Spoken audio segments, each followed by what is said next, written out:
নুরুল হক নূরের নেতৃত্বে বিগত আন্দোলন সংগ্রামে তার সংগঠন যেভাবে রাজপথে ছিল, বাধা ছিল, বিপত্তি ছিল, ফ্যাসিস্টের চোখরাঙানিকে উপেক্ষা করেই এখন পর্যন্ত সে আজকে এই সংগঠনের নেতৃত্ব দিয়ে যাচ্ছে।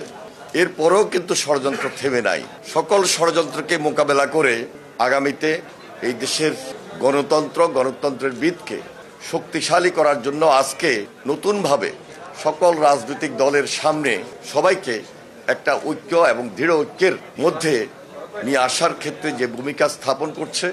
আমি মনে করি তার এই উদারতা, তার এই সংগ্রামী জীবন এবং এই সংগঠনের নেতৃত্বে আরও যারা রয়েছেন সবাই আমরা এক এবং ঐক্যবদ্ধ থাকব। আমাদের আমির খসরু মাহমুদ চৌধুরী একটু আগেই যে ধারায় বক্তব্য দিয়েছেন, আমি দেখেছি তার বক্তব্যের মধ্যে সেখানে গণতন্ত্রের সুস্পষ্ট কথাগুলো এবং পাশাপাশি একটা রাজনৈতিক দল আরেকটা রাজনৈতিক দলের মধ্যে কিভাবে নিবিড় সম্পর্ক গড়ে তোলে, যার যার আদর্শ ভিত্তিক রাজনীতি দিয়েও আমরা গণতন্ত্রের ভিতকে শক্তিশালী করতে পারি।